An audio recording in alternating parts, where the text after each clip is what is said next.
پاکستان اور بھارت کے تعلقات دو طرفہ بداعتمادی اور مخاصمت کی ایک طویل داستان ہے۔ ان میں ایسے الف دوار بھی آئے ہیں جب ان کے درمیان روابط محدود اثر سے مفقود ہو گئے۔ ان کے کشیدہ تعلقات میں پہلے کبھی ایسا تعطل نہیں آیا جیسا کہ ان دنوں دیکھنے میں آیا ہے۔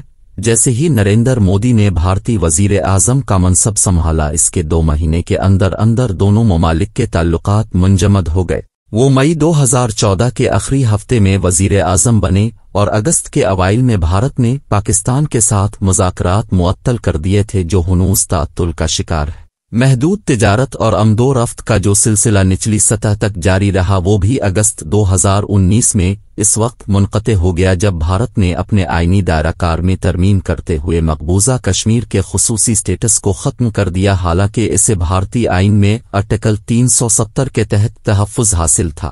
مقبوضہ کشمیر کو ریاستی سٹیٹس سے محروم کر کے اسے بھارتی وفاق کے تحت 2 علاقوں میں تقسیم کر دیا گیا۔ بھارت کی دستوری تاریخ میں یہ پہلا موقع تھا کہ ایک ریاست کو ڈاؤن گریڈ کر کے 2 یونین علاقوں میں تقسیم کیا گیا۔ چنانچہ پاکستان نے بھارت کے ساتھ ہر طرح کے تجارتی تعلقات معطل کر دیے اور کشمیر کے خصوصی آئینی سٹیٹس کو تبدیل کرنے کے خلاف احتجاج کرتے ہوئے ہر طرح کی سفری سہولتوں پر سخت پابندی عائد کر دی اور اس کے سابقہ سٹیٹس کی بحالی کا مطالبہ کیا۔ دونوں ممالک کے کشیدہ تعلقات میں ایک خوش آئند پیش رفت یہ ہوئی کہ پاکستان اور بھارت فروری 2021 میں اس امر پر متفق ہو گئے کہ لائن آف کنٹرول پر امن اور استحکام لانے کے لیے نومبر 2003 کی مفاہمتی یادداشت کی روشنی میں پھر سے کام کا آغاز کیا جائے گا۔ تاہم اس امر کی موہوم سی امید بھی نظر نہیں آتی کہ دونوں ممالک میں اگست 2019 سے پہلے والے تجارتی اور عملی تعلقات بحال ہو جائیں گے۔ مودی حکومت اپنی کشمیر پالیسی پر بضد ہے اور اس ایشو پر کوئی نرمی دکھانے سے انکاری ہے۔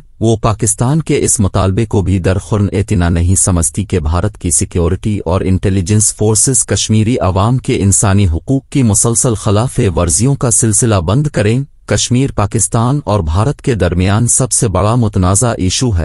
بھارت اسے جنوری 1948 میں یہ کہتے ہوئے اقوام متحدہ کے فورم پر لے گیا کہ پاکستان کشمیر میں جارحیت کا مرتکب ہو رہا ہے۔ UN سلامتی کونسل اور UN کمیشن برائے پاکستان و بھارت نے اگست 1948 اور جنوری 1949 میں 2 قراردادیں منظور کی جن کے تحت کشمیر میں جنگ بندی کر دی گشمر میں سیز فائر لائن بنا دی گئی اور یہ قرار پایا کہ کشمیری عوام کو استصواب رائے کے ذریعے یہ فیصلہ کرنے کا موقع فراہم کیا جائے کہ وہ پاکستان میں شامل ہونا چاہتے ہیں یا بھارت میں۔ 1948-49 میں بھارت استصواب رائے کے ذریعے مسئلہ کشمیر کے حل پر راضی ہو گیا، تاہم استصواب رائے کے فیصلے پر عمل درآمد میں تاخیری حربے استعمال کرتا رہا۔ اس سے شاید یہ امید تھی کہ شیخ عبداللہ وران کے حواری کشمیر کو اس کی جھولی میں ڈال دیں گے، مگر 1953 میں شیخ عبداللہ اور ابیرت میں اس امر پر اختلاف رائے پیدا ہو گیا کہ کشمیر چھوٹی عوامین کو اپنے سیاسی مستقبل کا خود فیصلہ کرنے کا حق حاصل ہے۔ شیخ عبداللہ کو کشمیر کے وزیر اعلیٰ کے منصب سے برطرف کر کے گرفتار کر لیا گیا۔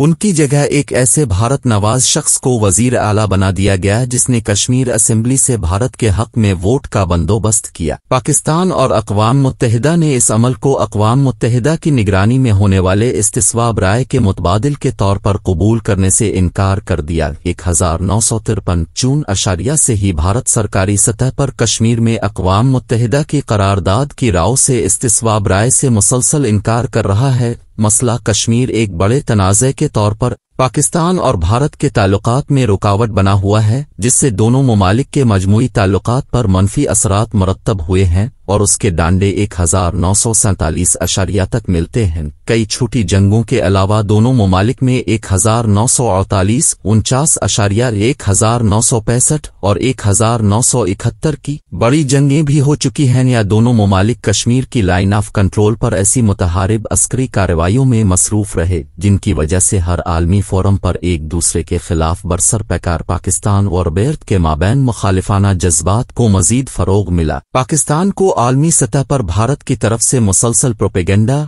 اور سفارتی حملوں کا سامنا رہا۔ مسئلہ کشمیر کے پرامن حل کے لیے اب تک 4 سطحوں پر کوششیں کی گئی ہیں، مگر یہ تنازع ہنوز حل طلب ہے۔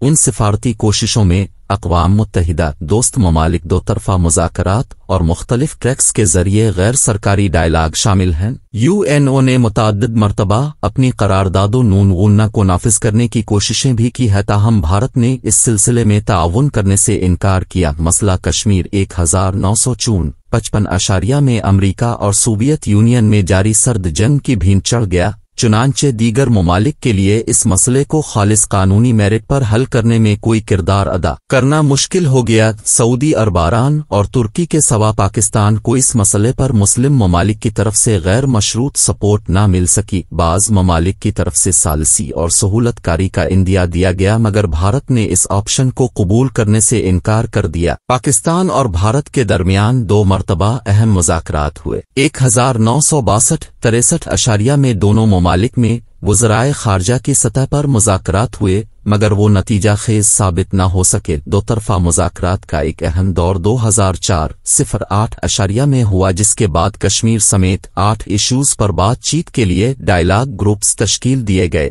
انہی مذاکرات کے دوران پرویز مشرف نے کشمیر پر اپنا 4 نکاتی فارمولہ پیش کیا، جس پر دونوں حکومتوں نے سیر حاصل بحث کی تھی، تاہم یہ عمل اس وقت تعطل کا شکار ہو گیا جب پرویز مشرف کے خلاف 2007 میں ایک سیاسی تحریک شروع ہو گئی اور 2008 میں ان کی حکومت کا خاتمہ ہو گیا، اور پھر نومبر 2008 میں ممبئی میں دہشت گردی کا واقعہ رونما ہو گیا۔ اس کے بعد آنے والی حکومتوں نے پرویز مشرف کے 4 نکاتی فارمولہ سے لا تعلقی کا اظہار کیا۔ پاکستان بیرت امریکہ اور برطانیہ میں قائم غیر سرکاری گروپس اور تھنک ٹینکس دونوں ممالک کے مابین غیر سرکاری ڈائلاگ کا بندوبست کرتے رہے، اور سلسلہ 1980 کی دہائی کے آخر میں شروع ہوا۔ کچھ ایسے گروپس آج بھی متحرک ہیں۔ کشمیر کی تاریخ اور دنیا بھر میں ایسے تنازعات کے حل کے تناظر میں یہ گروپس مسئلہ کشمیر کے حل کے لیے دیگر آپشنز پر بھی غور کرتے رہے۔ یہ آپشنز رپورٹس اور آرٹیکلز کی صورت میں اخبارات اور موقر جرائد میں بھی شائع ہوتے رہے، تاہم یہ تمام کوششیں گورنمنٹ پالیسیوں میں تبدیلی لانے میں ثمر آور ثابت نہ ہو سکیں۔ پاک بھارت تعلقات میں بہتری کے امکانات کبھی اتنے ابہام کا شکار نہیں ہوئے جتنے نریندر مودی کے بھارتی وزیر اعظم بننے کے بعد ہوئے ہیں، یعنی 2014 سے لے کر تادم تحریر۔ چونکہ ان کی حکومت دائیں بازو کی سخت گیر سیاست اور ہندو انتہا پسند گروپس کی نمائندہ جماعت کی شناخت رکھتی ہے، جس نے تجارت اور تمام دو طرفہ متنازع امور جن میں مقبوضہ کشم سیاچن سرکریک اور سندھ طاس معاہدے کے تناظر میں دریائی پانی کی تقسیم شامل ہے پر بات چیت کی گنجائش ہی نہیں چھوڑی۔ غالب امکان یہی ہے کہ پاک بھارت تعلقات میں ابھی تادیر سرد مہری جاری رہے گی۔